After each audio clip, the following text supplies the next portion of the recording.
Awesome. Good evening. Oh, that's better. Thank you so much. Good evening, folks, and welcome to our program this evening. My name is Bryce Armijo. I am the marketing manager here at Poster House, the first and only museum dedicated to the history and the art of the poster.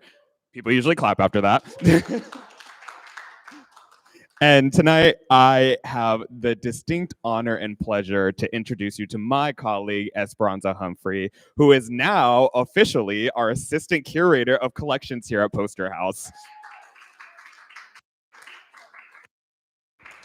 What is an it girl? An it girl is a woman who defines the fashion culture and beauty of an era. During the early 20th century, popular Black stage and screen performers defined Black women as fashion symbols. From Josephine Baker's banana skirt, thank you so much, to Florence Mills' perfectly shaped bob, the Black female performer embodied sensuality, elegance, and beauty, despite the widespread anti-Blackness that had stripped these women of their humanity only decades prior. Black female performers were propelled to the status of celebrity by way of prioritizing and valuing fashion and dress. Tonight, this hybrid event will discuss the most notable performers of the 1920s and 30s who set out to define Black womanhood as assertive, beautiful, and sensual. As I mentioned, Es-pranza Humphrey is a historian of Black studies and museum educator based out of New York. She received her BA in history from the University of New Haven and her MA in American Studies from Columbia University. Her research has incorporated interdisciplinary approaches to spotlight the Black feminine identity expressed through various forms of performance art. Her latest research endeavors focus on the history of fashion as activism for Black women in the 20th century.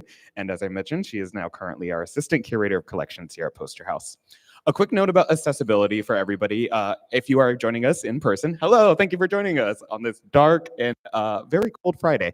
If you need to use the restrooms can be found directly behind you. There's a sign with the image and iconography of a toilet to help you find it.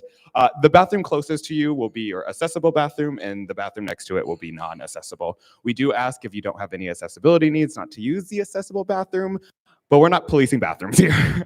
So use whichever bathroom you see fit.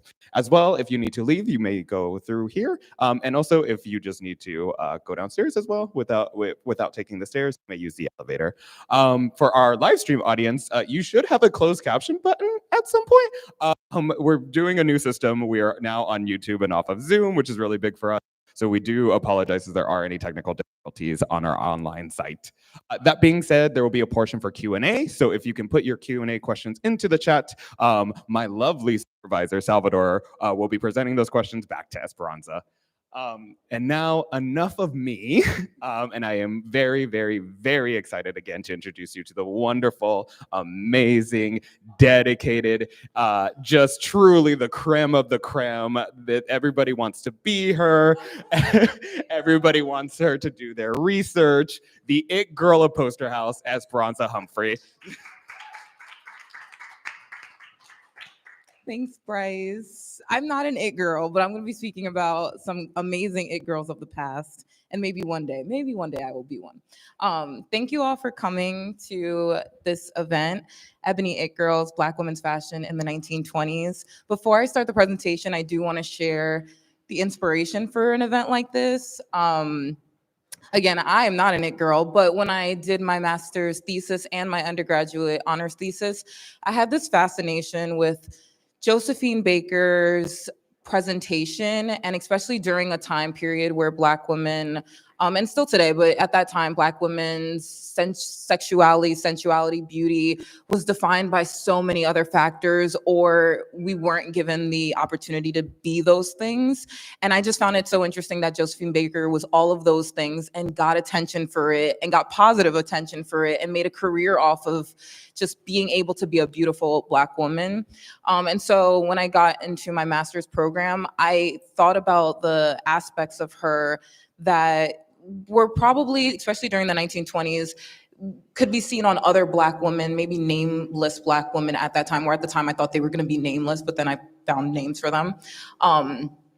So I thought about that, and I came down to thinking about the presentation of it all under like the clothing that they would wear. There's a little bit echoey. Okay, I'll keep it away from my mouth.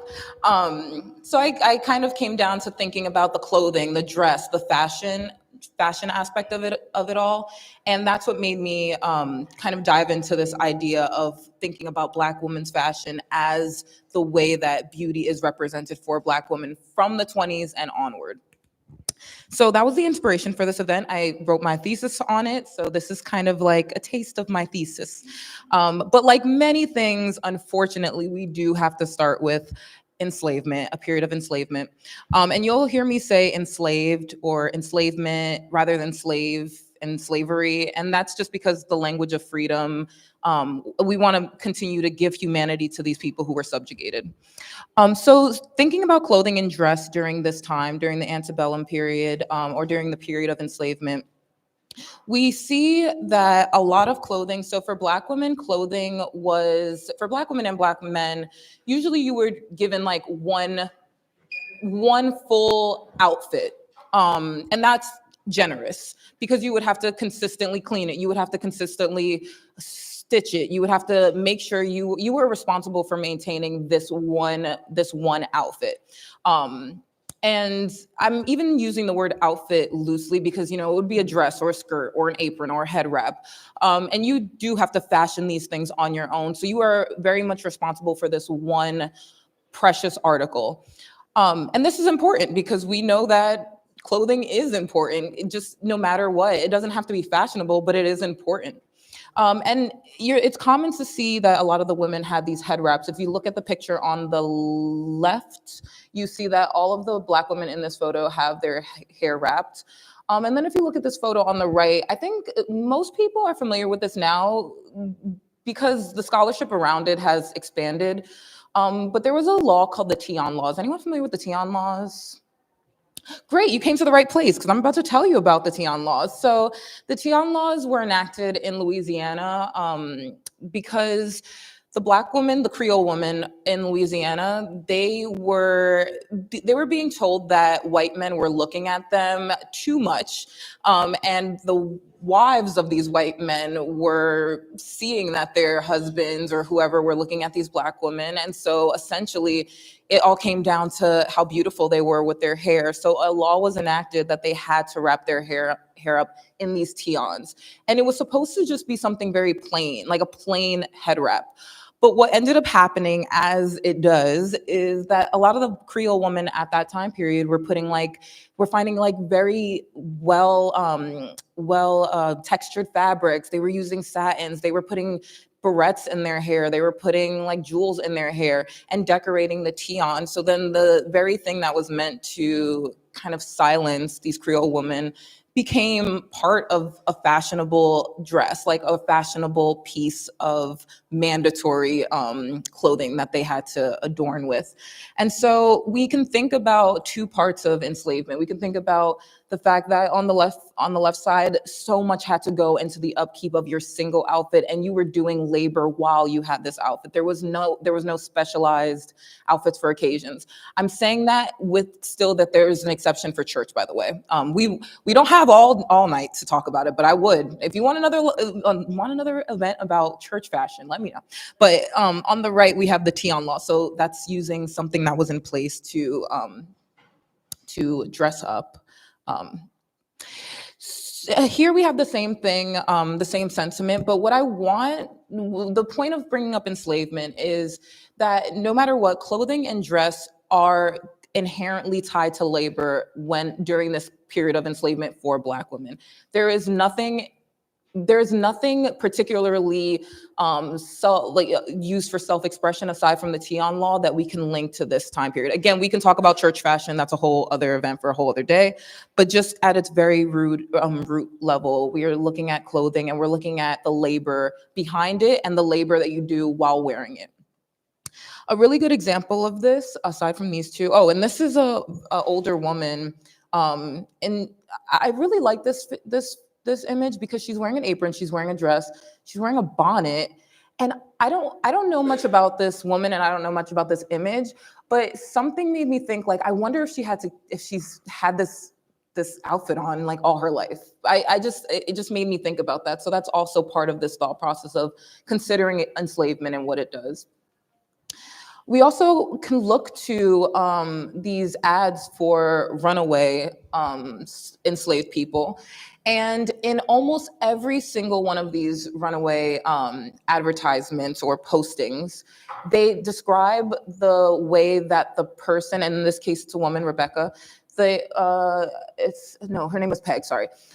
They describe that the clothing that either they have on or that they might have on them. So I circled the part, but I'm not gonna make you all read this because this was a time where lowercase s's looked like f's. So good luck getting through this because I know some of you read that first line and were like, infants from Rebecca? No.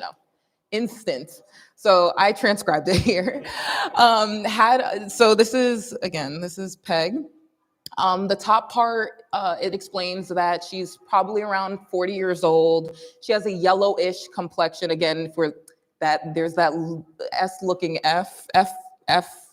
S-looking F under yellowish, sorry. She had smallpox, but her face is clear. And then if we go down, and this is in New York, by the way, if we go down, we see this thing that I transcribed here.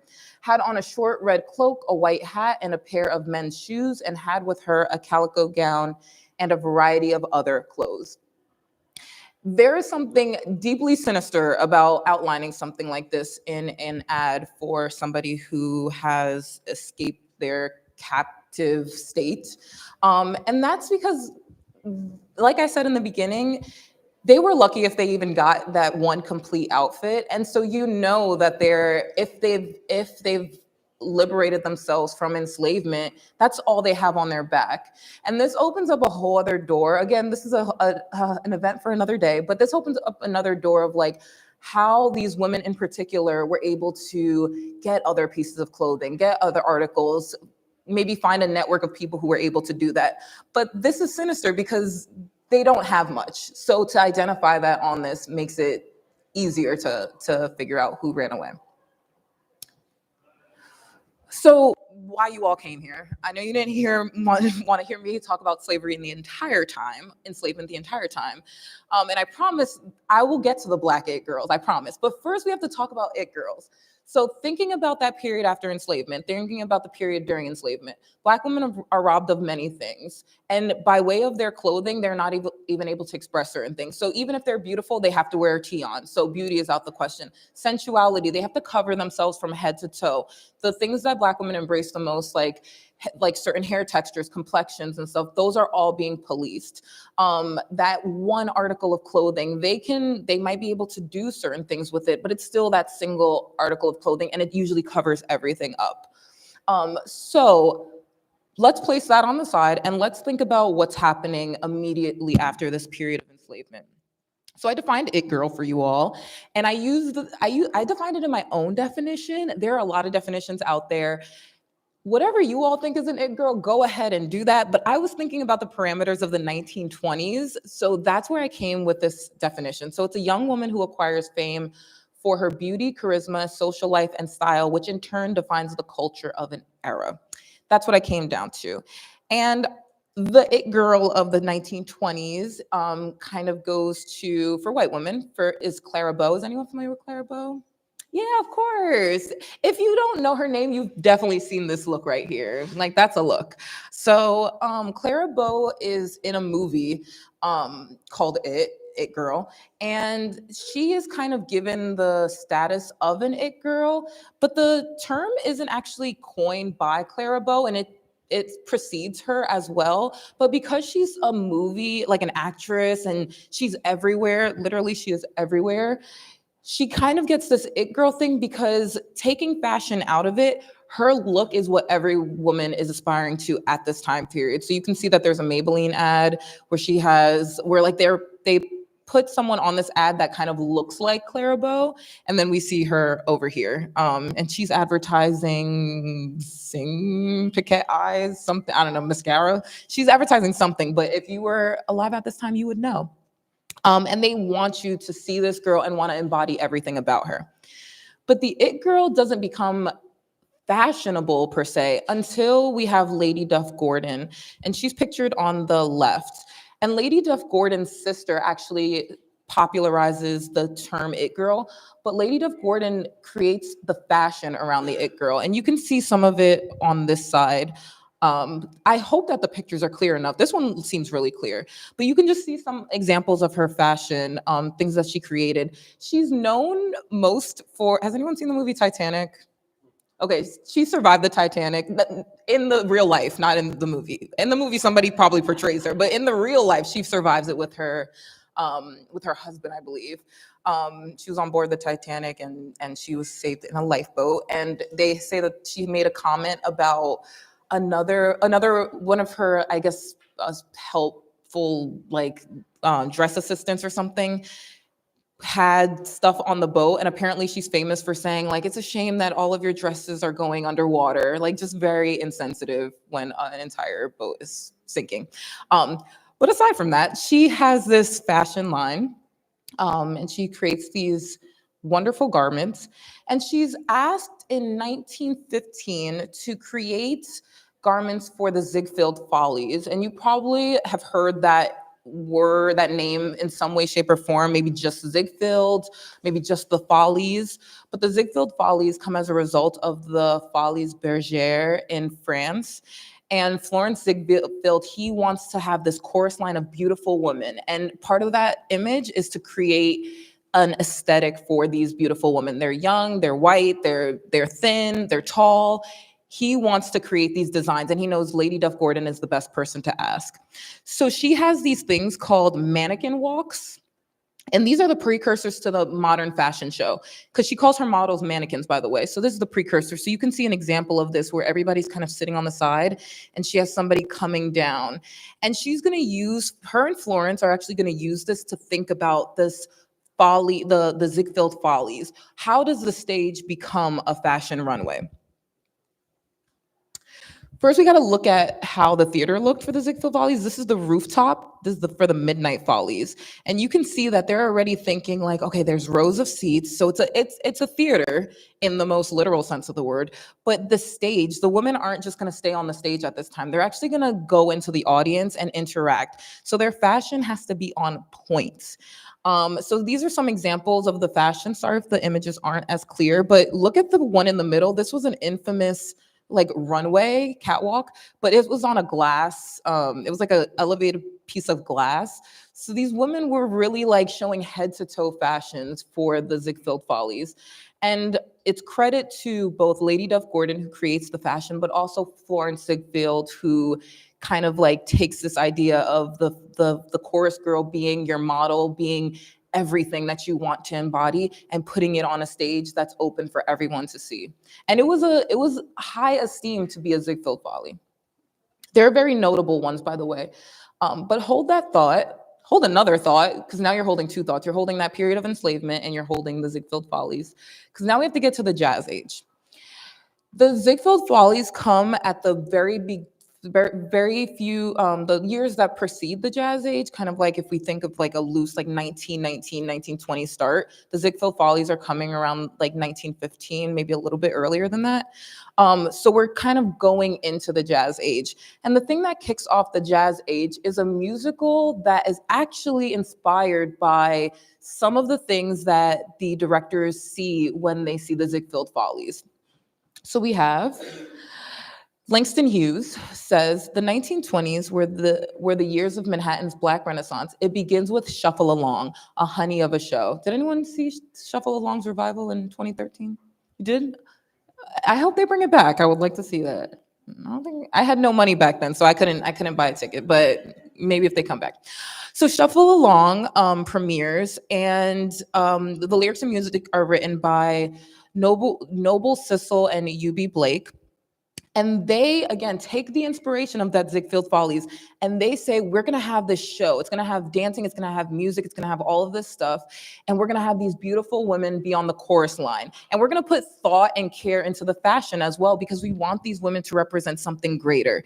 And I showed this stage because they actually secured the 63rd Street Theater. I think it was called Daly's Theater.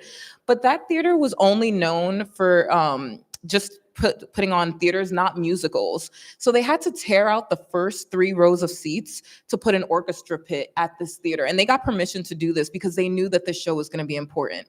This isn't the first all-Black musical. In Dahomey is actually the first one. It's called In Dahomey. And it premiered at a World's Fair. I'm forgetting which one.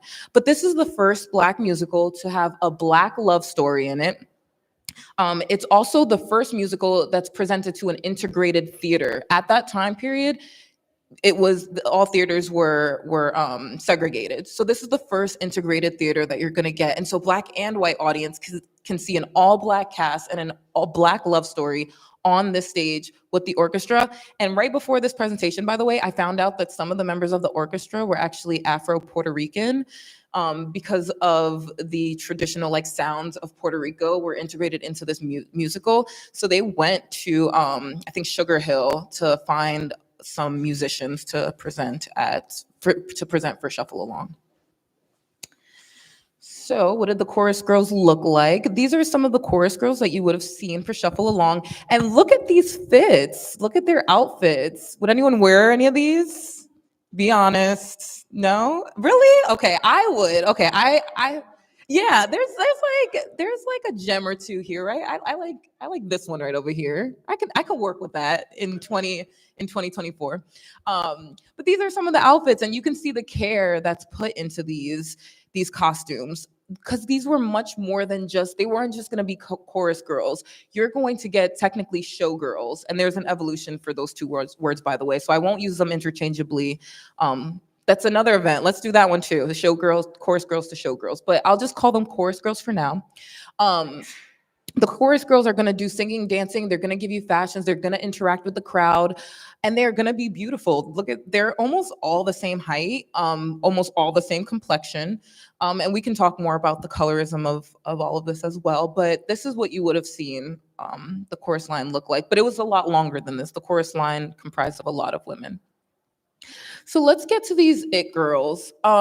And I told you all to table the enslavement conversation because I want to first define some of the things that set these women apart from the stereotypes associated with Black women. So the first person is Florence Mills. She's known for having a bird-like voice. She was called the Queen of Happiness. There was something so ethereal about her. There was something so gentle about her. Even in her demeanor, like they would say like they described her as having like these frail legs, and she was so dainty. And these are not words that you would think were associated, especially during that period of enslavement. Who would have called a Black woman bird-like and dainty and just and soft and just sensual? And she's actually given a lot of, especially during this time period, she's given a lot of attention because unlike the other chorus girls that we're going to talk about, there was a delicate nature about her that wasn't sexy, but that was okay because they kind of like to package her in that like she's palatable for all people. And I think that is why I put her as the first it girl, because I think she's kind of lost to history. She dies really young, by the way, but we'll get to that. So Florence Mills starts on the chorus line of Shuffle Along. And $100 for anyone who could spot her on this line. You don't know how she looks yet. This is how she looks. Spot her on the line. Okay. So she starts off in Shuffle Along. She's one of the chorus girls. And again, this is where people start to see her talent. People start to hear her voice. And she's noticed by so many people. Langston Hughes even writes about her, and he identifies that her voice keeps people coming back. And unfortunately, because she died so young, we don't have any recordings, unless anyone can find any. I tried. There's no recordings of her voice. I think there are recordings of her performance, but not of her voice. But she's propelled to stardom, and she essentially becomes, we'll get to it, but Josephine Baker becomes a very big celebrity in Paris. Florence Mills becomes a very big celebrity in London. At first there were protests for her going to London to travel to be part of, I believe it was Blackbirds. But once she gets there and people hear her, they want more. So she does this really famous song, I'm a Little Blackbird Looking for a Bluebird. And again, she's being compared to a bird, but more importantly, a lot of people have said that this song is actually kind of like it hints at like the race relations that are happening in the US at this time period, because she's a blackbird looking for a bluebird. So it's like thinking about how race relations and how she's kind of lost in that conversation, and how she just is looking for like rights. So some people have analyzed that song in that way, but either way, she is successful. Look, she has top billing. She's on the I think there's more of a flyer, but she's on the flyer, and she's so soft. And look at the bob. Her bob is so tight. Which is why in the description I said her bob. She's known for her bob. But even when she's not on the stage, she still embodies like this it girl. That again, that softness allows other Black women to know it's okay, because Florence Mills, who is one of the biggest celebrities at this time, is gentle. She's soft. She can be seen as beautiful. And what drives that point home even more is the fact that she is the first Black woman to grace the cover of Vanity Fair and apparently Vogue. I did not find the Vogue cover at all, but I did find the Vanity. This is from Vanity Fair, I believe. But the Vogue one, a lot of sources say she graced either the cover or she was in Vogue. I haven't found it, but we know that she was in Vanity Fair. And she also like is doing like, this is adorable. She has a top hat and like the cane. And so just thinking about like what she meant for so many Black women at this time period. And again, she's so famous that if you were to buy a pair of stockings back in the 1920s, and you didn't have enough money to match the tone of the stockings with your complexion, you can actually buy winter stocking dye, and you can get it in the color Florence Mills. She had her own stocking dye color. That's how famous she was. It's the second one in the second picture and the second name in the picture. So it's like a nude bull whatever. She had her own she has her own color. And that's a big deal. Everybody wore stockings back then. I also found this by accident. Somebody sketched her in July of 1922, and in the bottom caption says Florence Mills coloratura with the Plantation Review. She did a show called the Plantation Review. She is the bright spot of the piece, and with her 6 Dixie vamps can put a tired businessman on his feet for an entire week without sleep. That's a pretty big feat. So she is doing a lot. She's offered a spot to be part of the Ziegfeld Follies, a show that was all white women. Florence Ziegfeld sees her and says, "I want you to star in the Ziegfeld Follies." And guess what she does? She turns him down, because she said that she would rather engage in Black productions. And there's this really wonderful quote by her. I'm going to see if I could pull it up, but when she's asked about doing Black theater and kind of like only keeping her talents to Black theater, she makes a comment. Oh, here it is. "It has always been my contention that art should draw no color line. It has been the most gratifying experience of my life to find that I am right." So she was always right. She felt like she was right in making sure that she kind of uplifted the Black community. And it was more of a display of like, there's no color line. I'm going to do this because this is what art is. Embracing art, embracing these Black theater productions. So she turns down Florence Ziegfeld, but he ends up asking a lot of other Black women, by the way. Sorry, I was going to add something, but I don't remember. So let's keep going. Adelaide Hall. So there's a really good book. It's called Bricktop's Paris, and this is the cover photo. So the cover of that book is not Bricktop, it's Adelaide Hall. She also starts her career in Shuffle Along. Do you see a pattern happening here? They're all starting from Shuffle Along. Shuffle Along's a big show. I wanted to also mention that Shuffle Along changes the geography of New York City, by the way. Because the show is so popular, 63rd Street has to become a one-way street. It was a two-way street before Shuffle Along comes up, but traffic was so blocked up that they had to change it to a one-way street. So it's actually a larger New York story. Adelaide Hall is a multi-talented chorus girl. She can sing, she can dance. She's credited as being like the original like scat jazz. She originates like the scat style. Some sources say that she originated that because she did like its earliest rendition. I'm not a music historian, so I don't know too much about that, but I'm gonna give it to her. I'll give it to her. Adelaide Hall gets that. But again, thinking about the fashion that she uses, I want to point out that she's wearing feathers in this, and feathers are a very today we don't think of it this way, but at this time period, for any woman, no matter what the race was, feathers represented birds, but they represented exotic birds, and exotic birds were hard to tame. So when women wore feathers, it was a larger statement about being like, you can't tame me. And so a lot of male audiences, when they would arrive at these shows, they knew that like if you got any imagery of a bird, it was about to be a show, in the most negative way possible in their eyes. But a lot of women were using that to kind of like reimagine what those feathers can do. And I think it was equally as important for Black women to wear feathers at this time period, because not only were Black women going against the idea of like you can't tame Black women, so anything that happens to them, that's their fault, but there's that added layer of like I can still like be beautiful, I can still be a chorus girl. The way white women are able to reclaim these feathers, like we can also reclaim these feathers. And it's not about not taming you, it's that we have our own autonomy. So I really think that feathers are important. One day I'm going to write a piece about the importance of feathers. I got to get through all my other work first. So the image on the left is really cool, because if you remember that first image of Shuffle Along, Adelaide Hall is in that. I'm gonna go back. Look at her. See the hat? Remember that hat? Because she is right at the end of the chorus line, and she's also here. So I really like this ad with her hat, because at the bottom it says, well, at the top it says only her hat and chic enough for Fifth Avenue. So fashion. Jazzing them up to the tune of Bandana Blues is Adelaide Hall, who plays in Shuffle Along at the 63rd Street Music Hall. Don't you think her Chinese pagoda hat is chic enough to inspire some Fifth Avenue milliners? Milliners are people who make hats everywhere.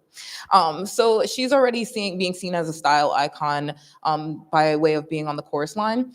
But also she tours in France and in Europe as well. And she's another one whose talent is so amazing that she graces the cover of BU, probably Vu, a magazine in France. And they're saying bye to the Blackbirds performance, because she actually takes over Blackbirds when Florence Mills dies. That's what I was going to add. Florence Mills dies at age 31. She's really, really young, by the way. She was feeling sick in London.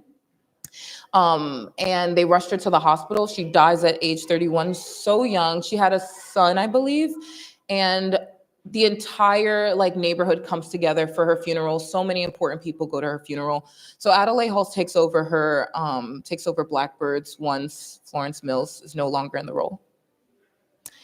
And here's a quote. I like this quote. It's not specifically speaking about fashion, but I think it's a really good indicator of what makes her an it girl for this time. So Adelaide Hall, attractive young colored singer, dominates a vaudeville of staggering proportions. Miss Hall has a sort of blues voice that gets you, and she has a fine dramatic sense. Her interpretation of River Stay Away From My Door is strikingly good, and her gowns are lovely. So she was dressed very nice. I wish we could have seen it. So I cheated a little.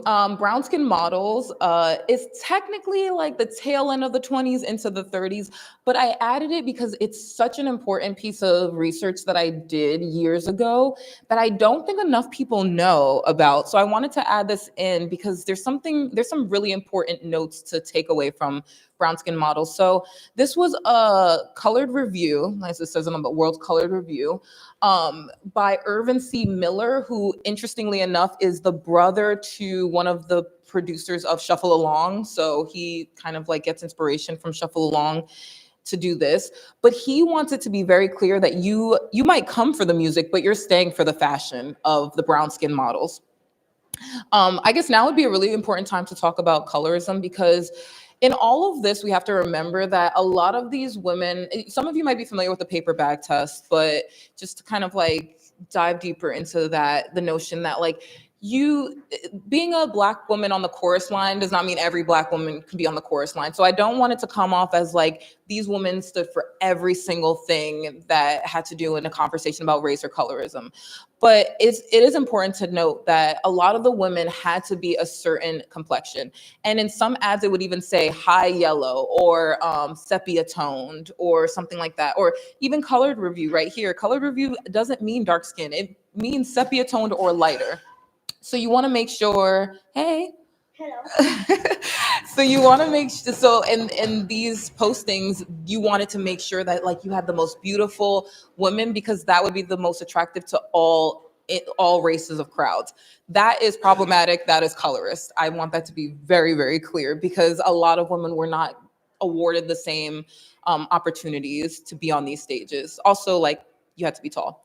Florence Mills is probably one of the browner complexioned chorus girl it girls that we're going to talk about today. So brown skin models was started by Irvin C. Miller.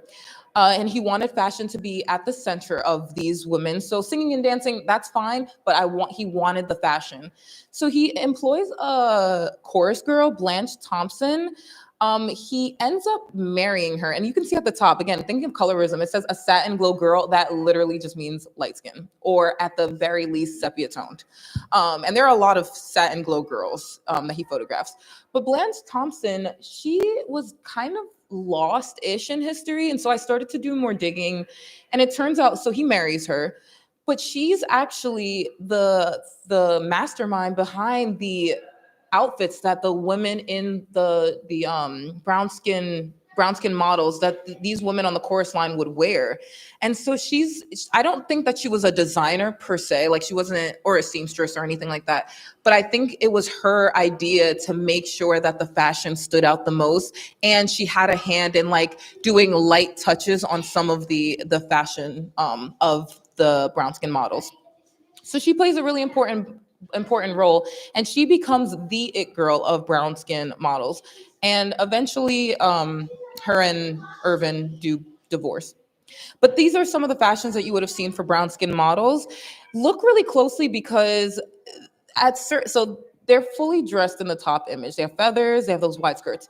This bottom image, these women are nude, and there is a differentiation for brown skin models for nude and naked. These, I think, would be considered nude because they're taking the drapery of the photo shoot and putting it, like, strategically covering themselves. And that's such thoughtful posing because this is before, like, our editorial models. There are our America's Next Top models. Like, Tyra Banks could never.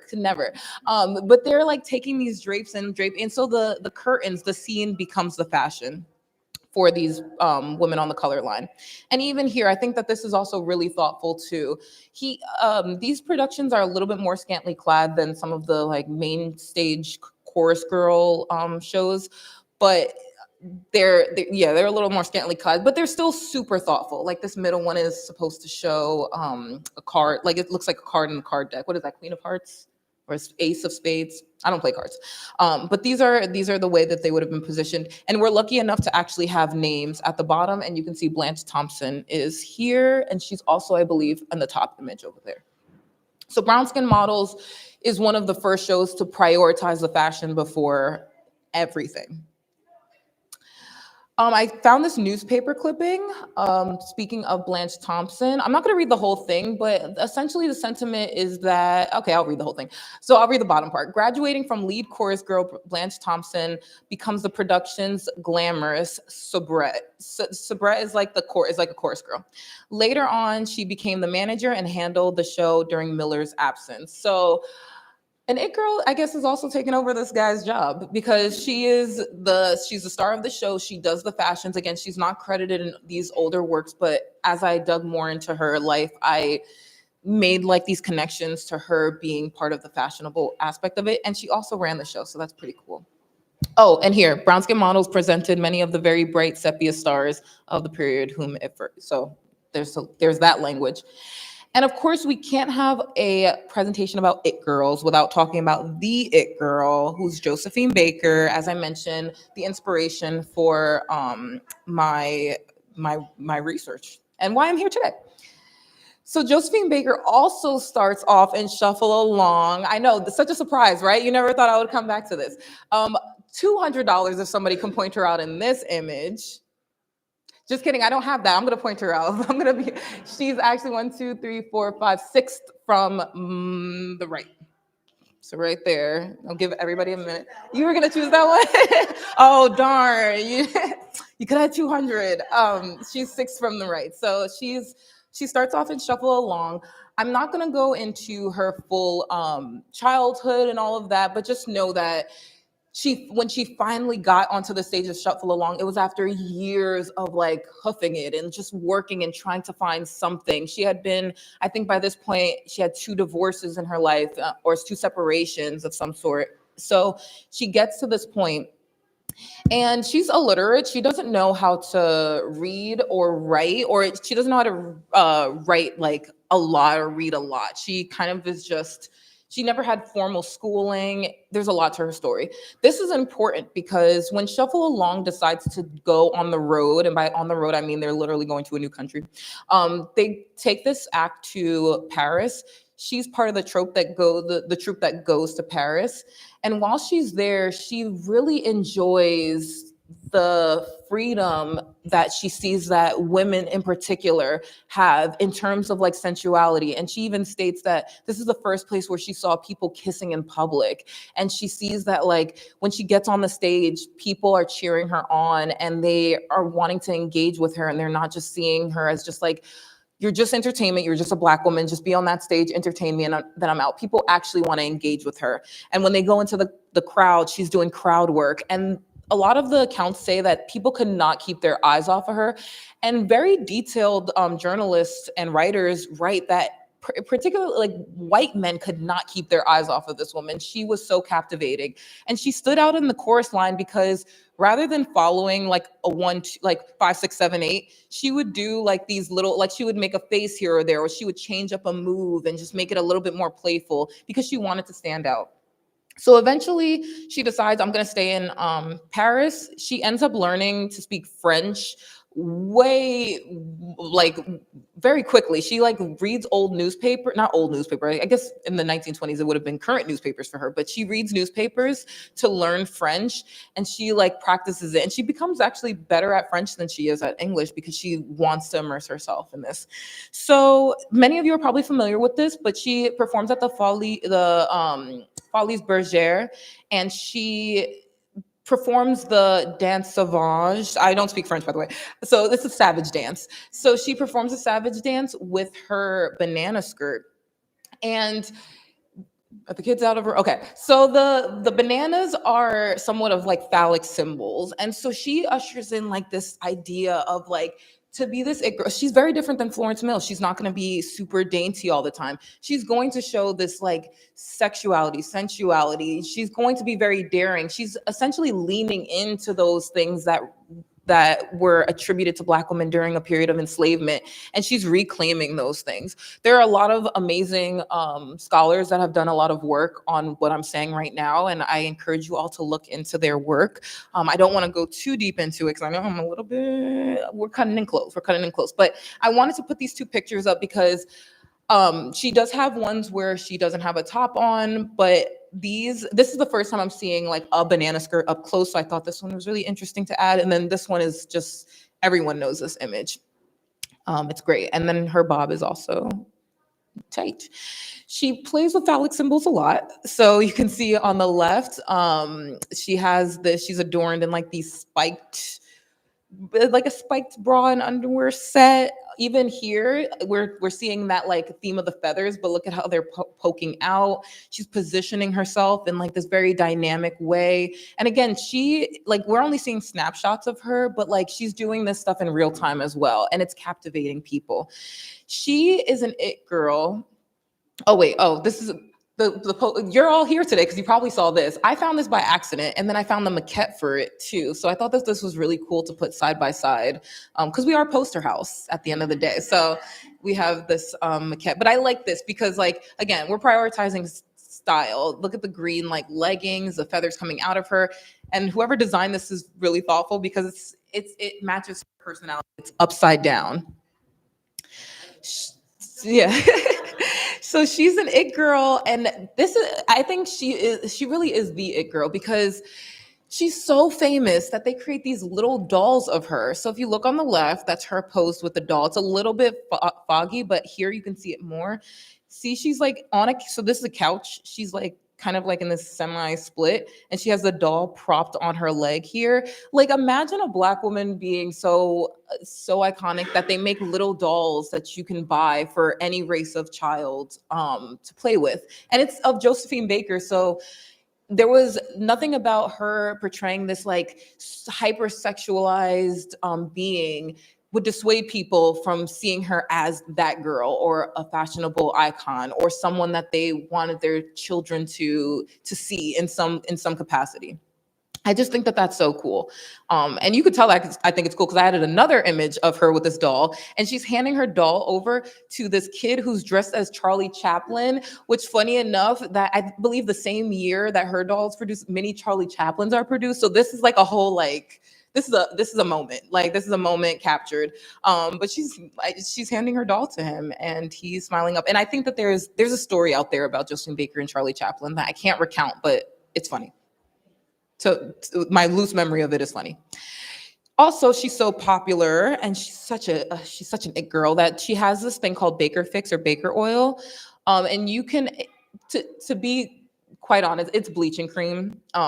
She was known for having this mix of lemon juice and all these other things to bleach her skin, to lighten her skin. They would say brightening your skin. But we know what that means. But so she had Baker Fix and Baker Oil, and it was essentially skin.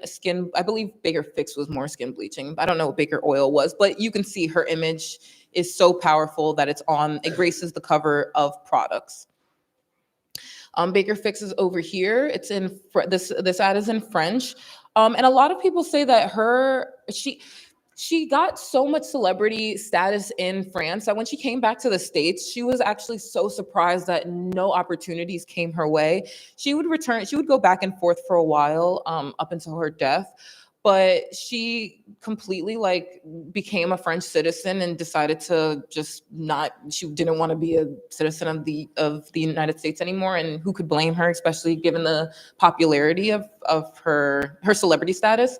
But we do see an ad written in English that actually has beautiful Josephine Baker. I don't know what year this is from, but it's from Pluco Company. Always the finest hairdressing, now the easiest to use. So she still had some type of notoriety in the States, although her celebrity was really taking off in France. And they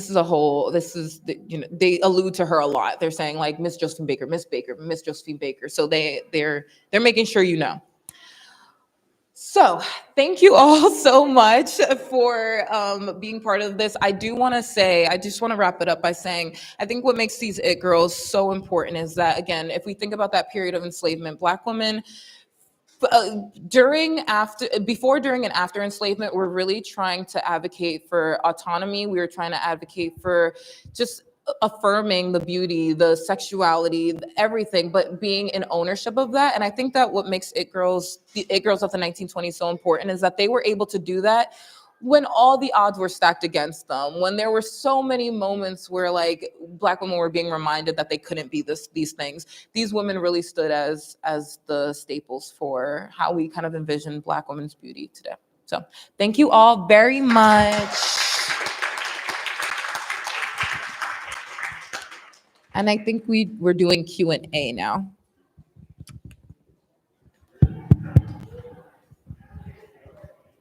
Any questions? Great talk. Thank you so much for coming and speaking to us. I just have a question. When you say celebrity, what are you speaking specifically to? American celebrity, white celebrity power? Because a lot of times pamphlets of that age, the ones that we still have, are of the historical significance of the time. So is it possible her celebrity still did reach the Black audience, but we just don't have the pamphlets from the time to prove that? Or say that second part of your question again. Is it possible that she had a bigger impact on the Black American celebrity? Josephine Baker? Yeah. Then because you were going back and forth about her American celebrity not translating. So I was wondering if there was a race aspect to that. Yeah, so she if I'm hearing your question right, you're saying is it possible that the celebrity status of Josephine Baker just didn't reach certain audiences in America because of her race? Or if it to Yeah, I'll clarify that. So she is a celebrity in the States. I want to, yeah. So and there is a lot of, there are diary entries. There are a lot of, we have the ads as well. She's a celebrity through and through. She got her fame in the States and she remembers that. But the level of celebrity that she had in Paris it couldn't even be compared to what was happening here. Over here, she still had to work to get a gig. Over there, she was being offered. She had Josephine. She had all these men like proposing to her, and like I think at one point I read that she was driving around in a car with Swarovski crystal seats, and like there was just a level of celebrity status that she was afforded over there that it couldn't compare to what was happening here. So people knew her, but it was nothing like what was going on in Paris. Her entire life changed when she was over there, and she stayed that way. She became a French spy. She's I think she's buried in France too. Her chateau is still around. Yeah. Mm-hmm. Also, she walked around with a pet cheetah named Chiquita, and all I could think of was in the early 2000s when like having a tiny dog in your purse was like fashionable. It comes from Josephine Baker. She had the original animal kind of like tagging along with her, so I thought that was really cute. And then people in the audience of some of her shows, Chiquita apparently was very nice, but he would like just kind of sniff people, and nobody expected like a little cheetah to sniff them. So.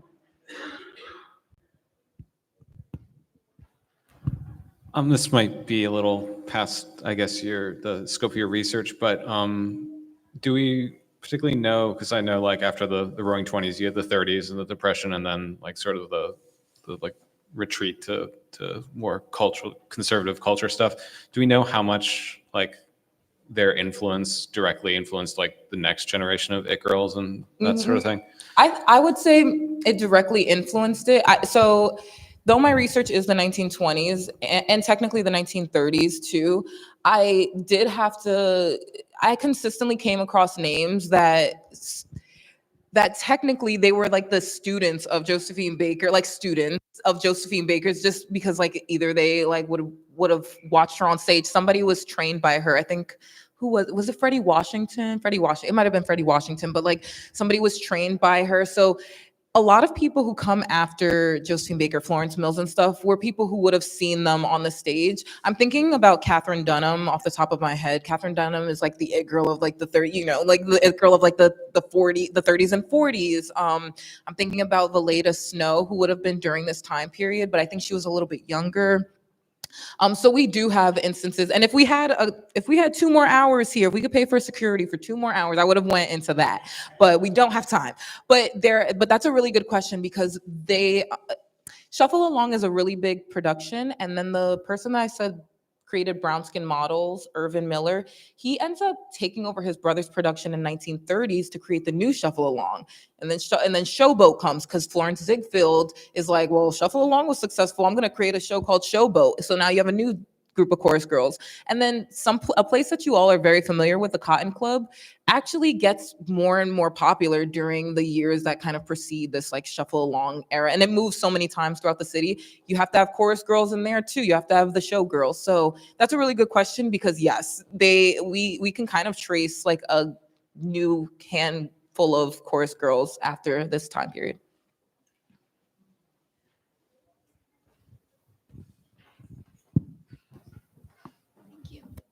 Were these women considered to be flappers? So the word so there's scholarship around defining a flapper, because that's like a very broad way to describe like a certain design, like a style aesthetic of the 20s. There's been scholarship that kind of like, okay, what consists of a flapper? Like, do you have to have your hair bob? Do you have to have this? Under the most formal definition, probably, because they all have like that bob and they're all kind of taking on style cues of the 1920s. But there is a reason why I didn't start this presentation and I was going to, but then I thought it might get too complicated because I was gonna think of like, let me set the stage on what fashion looked like in the 20s. But these are stage performances. These are elaborate outfits. Like, these are not flapper outfits. These are like, this is fashion. Like, these are on the stage. They're doing essentially doing a mannequin walk for the crowd. And you're not going to wear these every day, but you're aspiring to do something. You might go out and get you a top hat. You might go out and drape yourself in some curtains. Like, there are moments in this that I think kind of elevate that definition a little bit more. So I would say in the most general sense, yes, but I think it's a little bit more complicated than that. Good question. Hi, I'm just wondering, do you have any suggestions for further reading on this topic?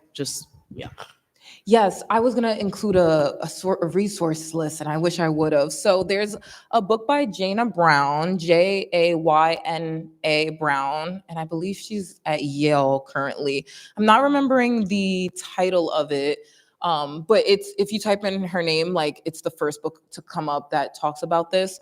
There's also a book called Bricktop's Paris. That one let me see.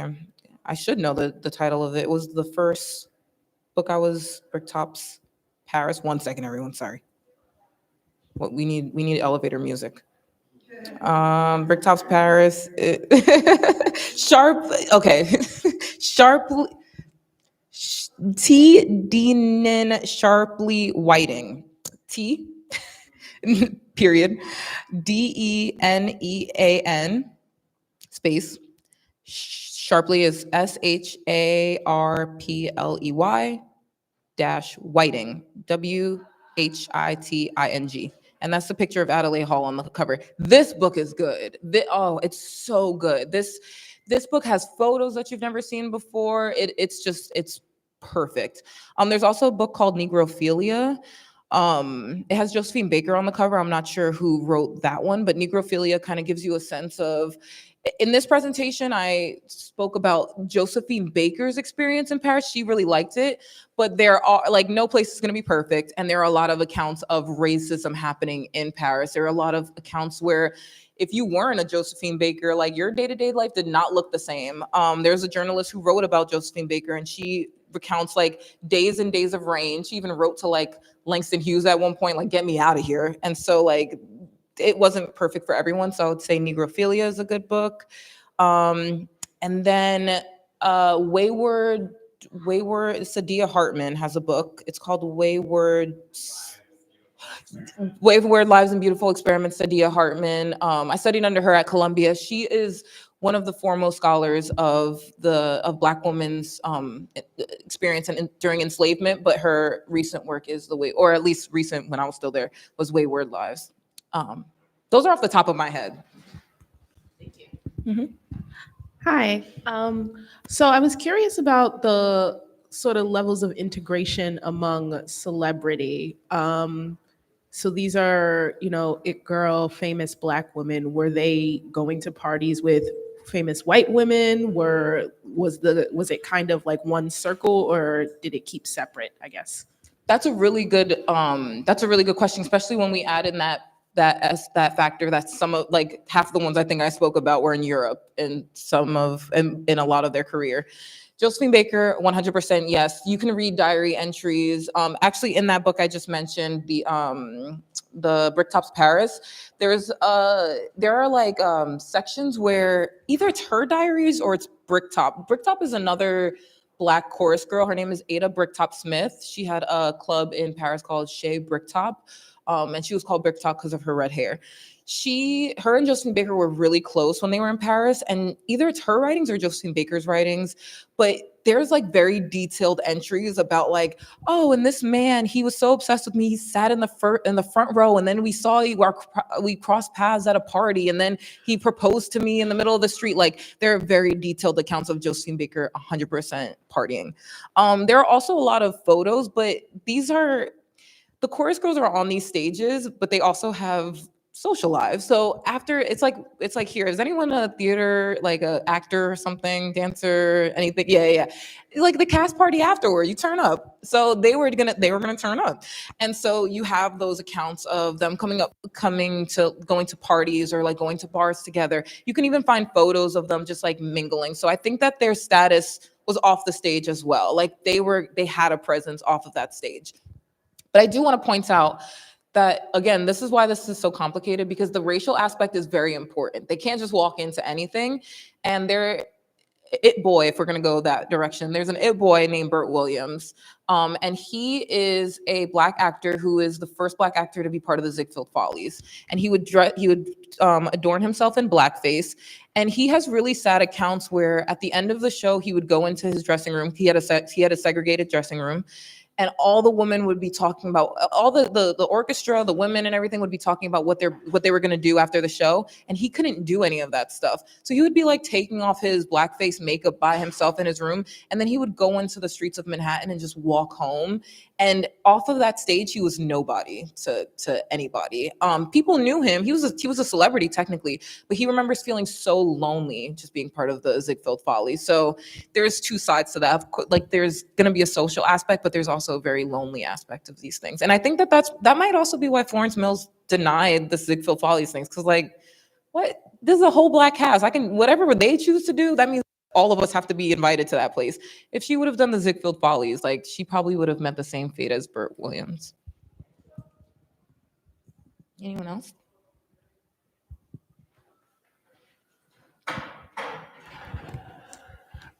So we've talked a lot about it girls tonight, which, if you read the title, you probably were expecting that.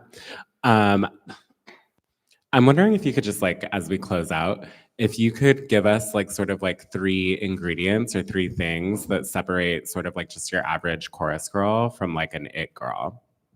During this time period or now? Let's go with both. Okay. During this time period, I got to go back to this definition because I crafted it. And I think that you have to have these things. You have to be beautiful, charismatic, social. Beauty is objective, subjective. But there is a identity aspect of it that I think, like in the traditional sense of the 1920s beauty, charisma. These are very social women. Florence Mills might be bird-like and everything, but she was sociable. People have great accounts of just wanting to listen to her. Their social life was great. I think that goes to your question. And then that style aspect, which is why we're here. Today, I would completely take out that first part where it says a young woman, because I think that we are seeing in real time. I'm forgetting her name. She's in that new Truman Capote show. Well, she's an it girl, yes, but that's not who I'm thinking of. Chloe something. Yes, she's an it girl, and I would take out this first part because I don't think there's an age limit. And then Iris, who just recently passed away, I think she was like 100 and yes, like that's an it girl. So I would take out that first part.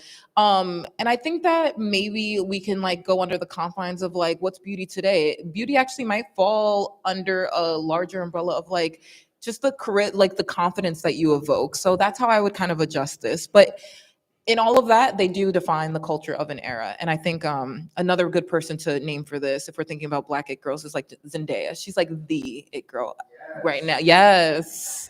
Yeah. Anything else? Questions? Last call for questions. There's nothing online, right?